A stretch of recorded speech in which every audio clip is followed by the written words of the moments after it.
There was a relatively short period of my life, about a year, when I worked at a university that claimed to support the medical sciences. And I put medical sciences in quote in my notes, and that's because, as far as I'm concerned, I'm not saying that there's no such thing, but I am saying that it's a lot less solid than people would have you believe. That having been said, though, they did that, and as such, I would be kind of foolish to not believe in the idea of confirmation bias. There's no doubt such a thing can be bad, right? You can't really argue that. That said, I think we all possess it, and where it can be problematic, it's not nearly so terrible as many would have you believe. This is especially true where things like culture and politics are concerned. It's not so bad where those things are concerned, as far as I'm concerned.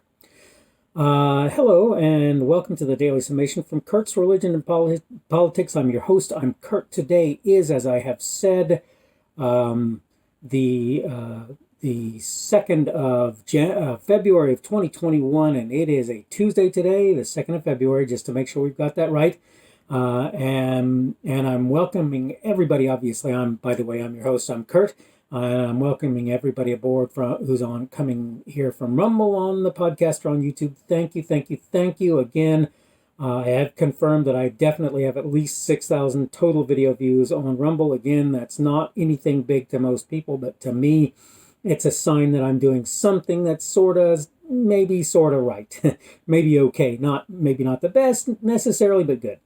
That having been said, let's get on with our subject. And the subject for today, as I've said, is confirmation bias. And the first thing that we want to do is we want to take a second to ask ourselves a question. What is confirmation bias? And so what I'm going to do is I'm going to put up one of my traditional screenshots. This is a DuckDuckGo search result of a definition, and here it goes. I'm putting it up, and it is a cognitive bias towards confirmation of the hypothesis under study. Now, let me put that in slightly less highfalutin words. Basically, the idea is this. I saw this in the scientific community when I worked in a microscope lab. People would decide something was true, and they would they would be biased towards what they believed to be true, so that when they did experiments and so forth, they would actually seek out specifically the places where they saw those things to be shown as true.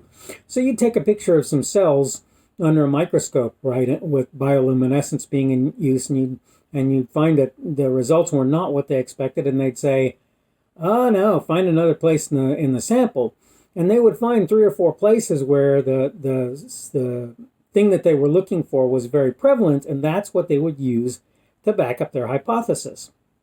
Now, they might look through 15 different places in order to do that, right? They might say, no, I don't like that place. No, that place really doesn't show it. No, that place doesn't show it. And what they didn't realize is they were displaying confirmation bias. They were confirming their hypothesis through searching for particular things that they believed, that they expected to be true. Now, here's the thing. I'm pretty sure that all of us, and I think I said this in my intro, but in case I didn't, I'll say it now. I'm pretty sure that all of us possess confirmation bias. I'm pretty sure that particularly when it comes to things like culture and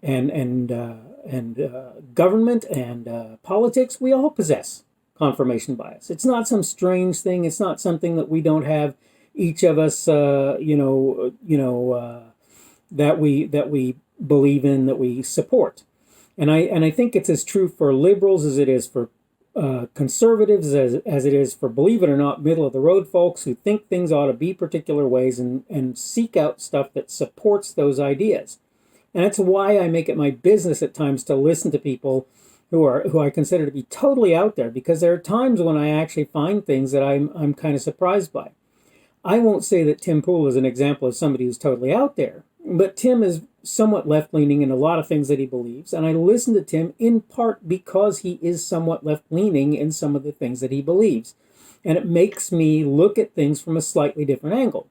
I disagree with Tim. I was saying to somebody recently, probably about 50-60% of the time on average. Sometimes it's not at all. Sometimes it's most of what he's saying, and sometimes it's somewhere in the middle, somewhere around 50 or 60%. but I disagree with him. Here's the funny thing. I disagree with Rush Limbaugh probably 40% of the time. I disagree with Dan Bongino probably about 20 or 30% of the time. I disagree with Dinesh D'Souza probably about 30% of the time, I would guess, if I had to estimate. I disagree with Brian Stelter about 85% of the time, maybe 90, 85, 90, pretty high percentage. He says a lot of stuff that's ho-hum, and on that stuff we probably agree. But when we talk about anything that's even slightly biased, you can pretty much bet that Mr. Stelter is going to take the left-leaning position, and the result is that I disagree with him. But the truth is that I do seek out things that prove out what I believe. And if I didn't seek out things that proved out what I believe, you should be surprised, because I think that's something all of us do. On the other hand, I also believe that at times it's reasonable and proper to seek out things that show how what you don't believe, or what you believe is incorrect. I'll put it that way. What you don't believe is correct. What you believe is incorrect. And in fact, what I've tried to do is I've tried to say in my videos, whenever I talk about the idea of people responding to me, I want you to tell me how I'm wrong. Because if I don't learn how I'm wrong, I'm not going to fix that. Now, let's be fair. I'm going to be totally fair with you. This month I turned 57. I'll tell you my age. This month I turned 57. I've been on the planet for more than half a century. I'm getting to the point where there's lots of things that I think I know pretty well. I think I understand okay. So the result is, if you tell me something, you can count on the idea that I'm probably going to look at it with a little bit of a jaundiced eye, unless you really do a good job of presenting something I haven't seen before. And I'm going to tell you something that you're not going to want to hear. For the most part, if you happen to present something that I haven't seen before, you are indeed an astute individual, because as far as it goes, most people present stuff and I go, no, yeah, I've pretty much seen that before. And they might present some new angle that I have to think about and consider or whatever. But for the most part, what they present is the same stuff that I've seen 100 times before. And so when I answer it, I'm answering it from a perspective of, yep, seen that before. I'm not answering it from a perspective of, oh, I just thought about this. Now, here's a funny thing. Sometimes what will happen is I will find something that I hadn't considered before, and it might even be more compelling than anything that I'd found in past. Sometimes I'll gain a little bit of tolerance towards a given perspective based on the idea that that perspective is that somebody presented me something that maybe solidified the ideas behind that perspective a little better as I go. Here's the thing, though. Here's what's important. Is there such a thing as confirmation bias? That is, do we tend to seek out the things that, quote, prove our hypotheses? The answer to that, I'm pretty sure, is yes. Not only is there such a thing, but it's quite common. Is it always a good thing? The answer to that is absolutely not. Is it a good thing much of the time? Actually, it turns out that most of the time I think the answer to that is it's not that horrible a thing, and probably it's a good one. So the thing is, all of those people out there pointing fingers, confirmation bias, confirmation. Yeah, okay, you're probably right. I probably possess confirmation bias. And by the way, I might add, so do you. And I'm not sitting here trying to demonize you for that. I'm not saying that that's not something that we should pay attention to. I'm not saying that it's not something we ought to think about. I'm not saying that we ought not challenge ourselves in that regard. I'm not saying, again, that we shouldn't seek out people who might tell us why we're wrong. But do we all, or is there such a thing as confirmation bias? First of all, yep, yeah, I'd say so. Is it always a good thing? Nope, don't think so. That being considered, is it always a bad one? Nah, not really. And do we all possess it? Yeah, probably pretty much almost everybody over the age of about 9 possesses a pretty healthy dose of confirmation bias. They're trying to prove out what they want to support and believe.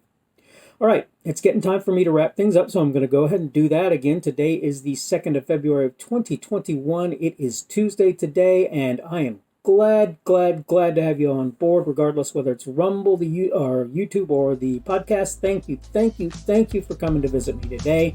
Hopefully you're having a good week so far, and hopefully your day will be a good one, and hopefully we will see you again. The speaker on this edition of the Daily Summation is Kurt Schubert.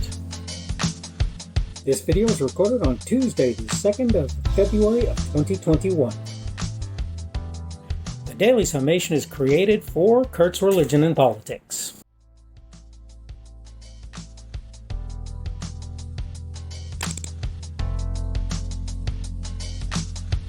Thanks for watching this edition of the Daily Summation from Kurt's Religion and Politics. I hope you found it entertaining or instructional, or maybe both. If you want to see more from me, you can go to blogs.kpschubert.com. That's blogs.kpschubert.com.